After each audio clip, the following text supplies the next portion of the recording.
Nasugatan ang 3 sakay ng isang motorsiklo matapos silang mabundol ng pampaserong bus sa Quezon City. Tumakas ang driver ng bus. Yung konduktor tuloy ang kinuyog. Nakatutok si Mav Gonzalez.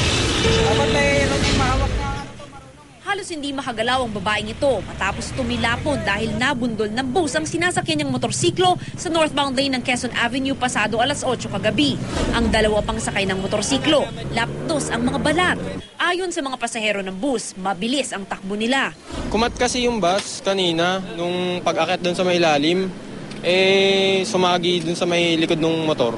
Sa lakas ng impact, tumama ang nagpaikot-ikot na motor sa dumadaang pampasaherong AUV bago tumilapon ang mga biktima. Nang makumpirma ng bus driver na may nabangga nga siya, huminto ito may ilang metro ang layo at saka tumakbo palayo. Kaya ang napagbuntunan ng mga kasama ng babae, ang kawawang konduktor ng bus. Pinapahanap sa akin yung driver, bigla akong binanatan. Nung na-aksidente namin, may baril siya, nakasuksok, nakita ko. Pulis daw siya. Sabi ko, wala akong alam, sir. Papatunay yung mga pasahero. Agad na dinala sa East Avenue Medical Center ang mga biktima. Pinaghahanap naman ng driver ng bus na biyaheng Fairview, Baclaran. Mav Gonzalez, nakatutok, 24 oras.